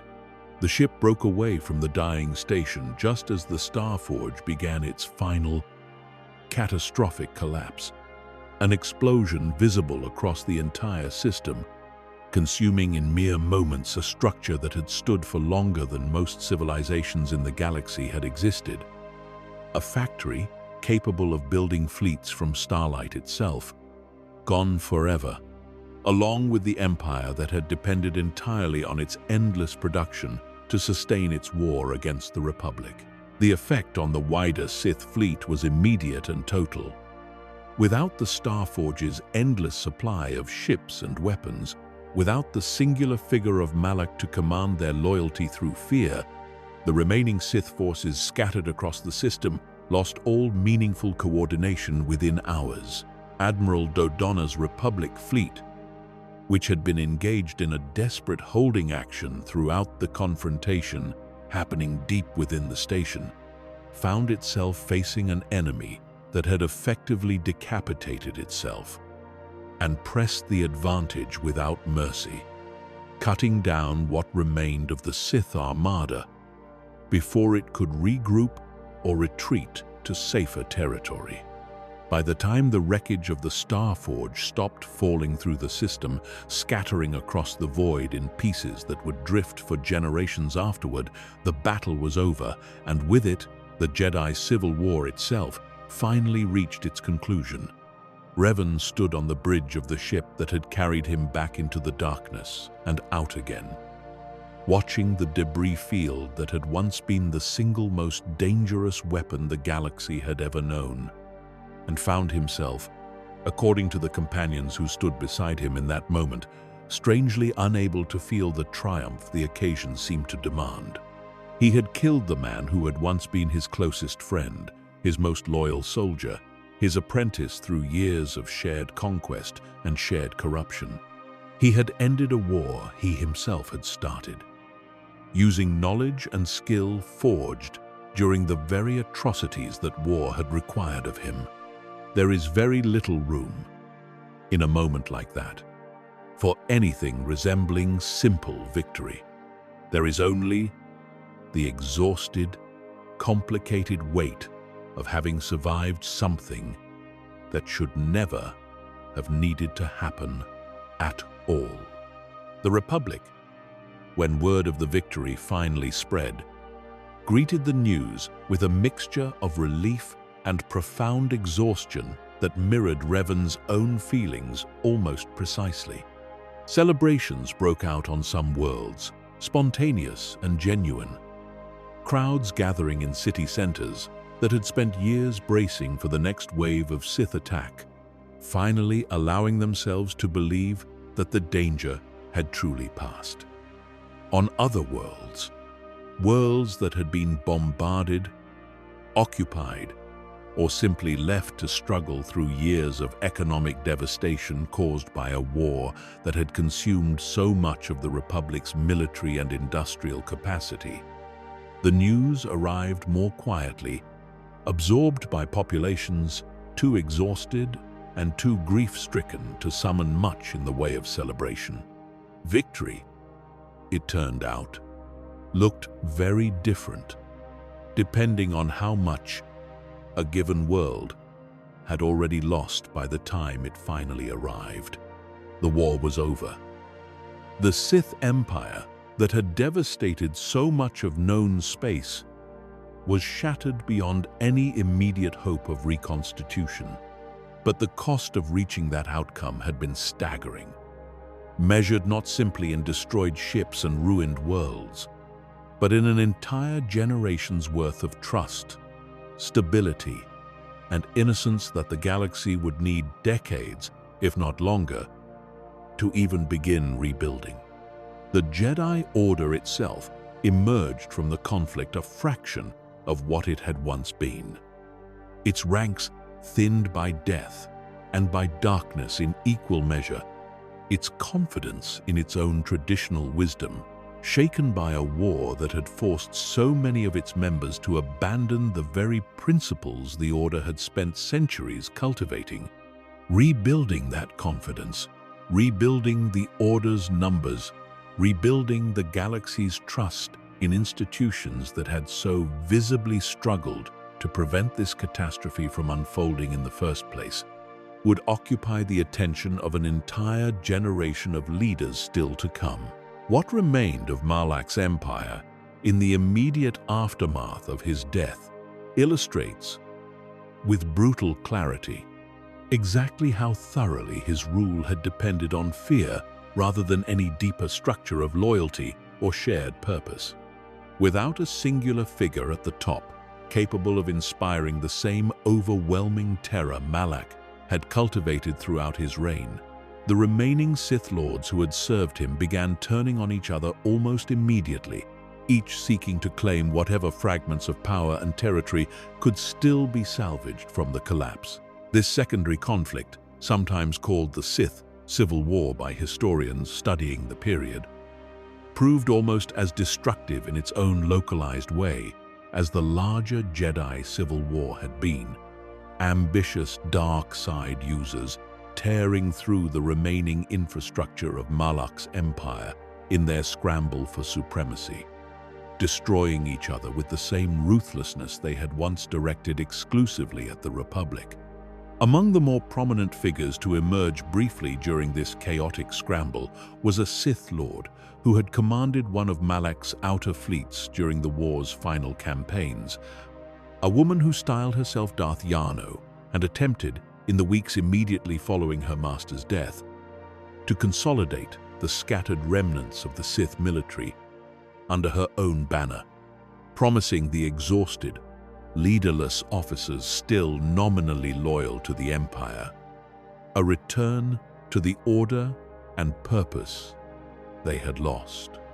Her bid for control lasted only a matter of weeks before rival claimants, equally desperate and equally convinced of their own right to inherit what remained of Malak's throne, moved against her, and she disappeared from the historical record entirely, one of dozens of similar figures who rose briefly in this period only to be consumed by the same chaotic, self-destructive scramble for power that had come to define the Empire's final days. It is a pattern that repeated itself across a dozen different fronts simultaneously. Ambitious Sith Lords rising, briefly consolidating small pockets of territory or fleet strength, and then falling to rivals equally hungry and equally unwilling to accept any authority they had not personally seized through violence. Within a relatively short span of time following Malak's death, the once mighty Sith Empire he had ruled alone had effectively ceased to exist as any kind of coherent power, its remaining fragments scattered, weakened, and eventually absorbed or destroyed, as Republic forces methodically reclaimed territory that had been lost during the war's darkest years. It is one of the more sobering ironies of this entire story that the empire Malak had built through relentless, efficient terror proved in the end almost entirely incapable of surviving his own death, precisely because he had never allowed it to develop any foundation beyond his own singular, overwhelming presence.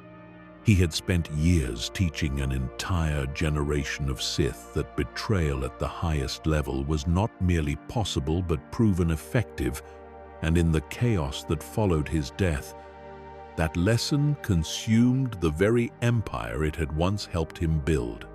History has not been especially kind to Darth Malak in the centuries since his death, though the particular shape of that unkindness reveals something interesting about how the galaxy chooses to remember its monsters, where Revan's story became, over time, a complicated narrative of fall and redemption, endlessly debated and reinterpreted by scholars and storytellers alike.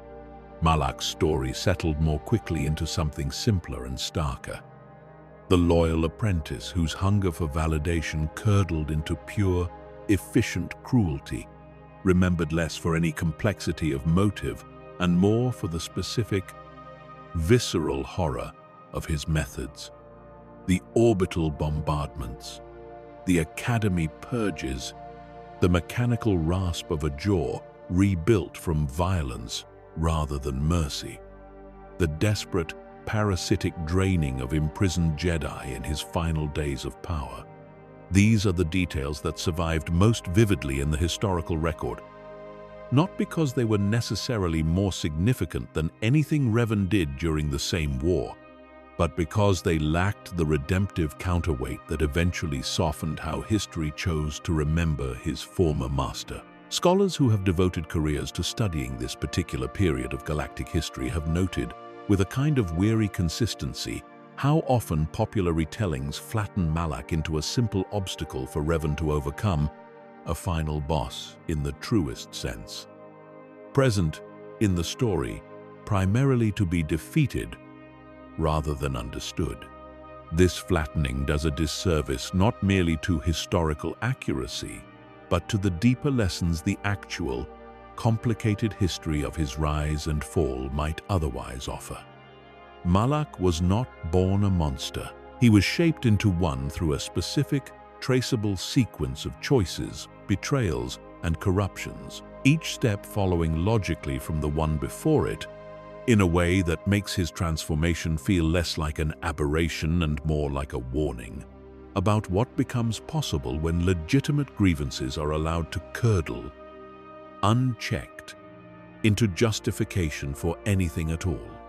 This is, in some ways, the most useful lesson his story has to offer, more useful even than the dramatic spectacle of the final duel or the horror of the captives drained for power.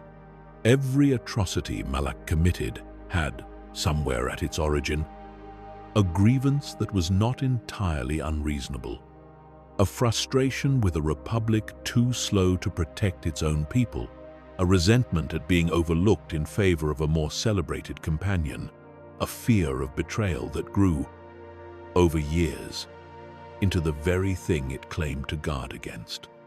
None of these origins excuse what followed. But understanding them transforms Malak from a simple, one-dimensional villain into something far more unsettling, a portrait of how ordinary grievances, left unexamined and fed steadily by power and fear, can eventually produce exactly the kind of monster they once claimed to stand against. There is a case to be made, and serious historians of the period have made it, that this asymmetry in how the two men are remembered says less about any genuine moral difference between them and more about the simple, uncomfortable fact that one of them survived to shape his own legacy, while the other did not. Revan lived long enough to become something other than the worst thing he had ever done. Malak died still fully embedded in his own atrocities, with no opportunity for whatever complicated reconciliation between past and present that survival might eventually have offered him. It is worth sitting with that thought for a moment, uncomfortable as it may be, because it complicates the tidy narrative of pure villain and redeemed hero that popular retellings so often prefer. Malak was, without question, responsible for horrors that deserve every bit of condemnation history has assigned to them. Whether he was, at the deepest level, a fundamentally different kind of person than the master he betrayed, or simply a man who ran out of time before he could discover whether a different path remained available to him, is a question the galaxy will likely never be able to answer with complete certainty. It is also worth considering, in any honest accounting of his legacy, the specific weight his story carries for those who study the mechanics of tyranny itself, rather than simply the mythology surrounding individual Sith Lords. Malak's rule offers, in almost textbook clarity, a demonstration of how quickly a system built entirely on fear can collapse the moment the source of that fear is removed, and how thoroughly such a system fails to leave behind anything worth preserving once its architect is gone. Empires built on loyalty and shared purpose, however imperfect, tend to leave behind institutions, cultures, structures that persist in some form even after the individuals who built them have passed from power. Malak left behind nothing but wreckage and a cautionary tale. An empire that, for all its terrifying efficiency at the height of his rule, proved almost instantly incapable of surviving him, because he had never allowed it to become anything more than an extension of his own singular, overwhelming will. What can be said with confidence is this: Darth Malak's rule stands, even among the long and terrible history of Sith Lords who have ruled through conquest and terror, as a particularly stark example of what happens when raw power is stripped of any remaining check, any remaining relationship built on something other than fear, any remaining tether to the person he might have become, had circumstances or choices unfolded differently. He began as a soldier who believed, with genuine and understandable conviction, that the galaxy's institutions had failed the people they were meant to protect. He ended as a Dark Lord who bombed entire populations into submission, who purged his own ranks based on rumor and suspicion, who drained the life from chained prisoners simply to sustain himself a little longer, against a reckoning he could feel approaching. but never quite managed to prevent. Perhaps the most unsettling part of his story is not any single atrocity, brutal as each of them undeniably was, but the recognizable, almost mundane logic that carried him there. One justified escalation after another, each cruelty rationalized as necessary until cruelty itself became simply the way he understood power to function. It is a pattern the galaxy has seen before, in other eras, under other names, and will very likely see again, wherever fear is allowed to substitute entirely for anything resembling genuine connection between a ruler and the people, or the prisoners, or the apprentices who exist within his reach. There is a final image worth carrying with you as this story draws to its close, one that surviving witnesses return to again and again in their accounts of that final duel, more than the violence, more even than his last halting words of acknowledgement. It is the image of Malak in the instant just before the killing blow landed, no longer surrounded by borrowed power or terrified subordinates, or the endless mechanical hum of an empire built entirely around his own will. Simply a man, stripped finally of every artificial advantage he had spent years accumulating, facing the consequence of every choice that had carried him to that chamber. There is something almost mercifully honest in that image. A monster finally reduced, in his last moments, to nothing more or less than what he actually was underneath. All the terror he had spent so long projecting outward onto a galaxy that had, in the end, simply been waiting for someone brave enough and skilled enough to walk into that throne room and prove that his power, like all power built on nothing but fear, was never quite as absolute as it appeared from the outside. As the wreckage of the Star Forge continues its slow, silent drift through the emptiness of space, scattered across a system that few travelers have any reason to visit, the story of Darth Malak settles quietly into its place. Among the countless other tragedies, the dark side has left scattered across galactic history. A soldier who wanted, once, simply to protect people faster and more effectively than a hesitant government, seemed capable of managing.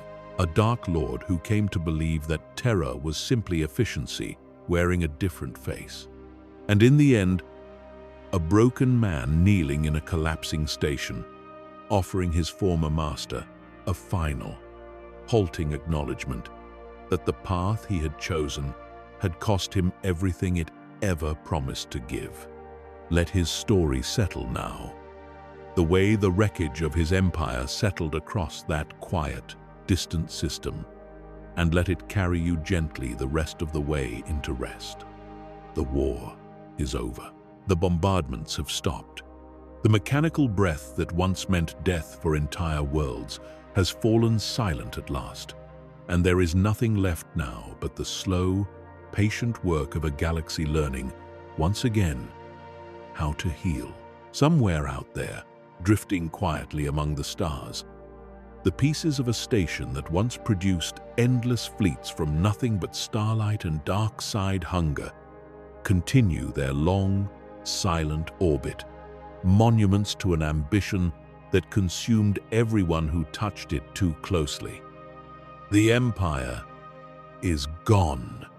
The fear that once held it together has faded into history. Retold, now mostly in stories like this one, softened by distance and time into something almost peaceful to listen to, even though the events themselves were anything but peaceful for the people who lived through them. That, perhaps, is the strange mercy that time eventually offers even the darkest chapters of any history. The ability to hear them now, safe and warm, far from any danger, and simply let them lull you towards sleep. the way countless stories before this one have done, and countless stories after it surely will.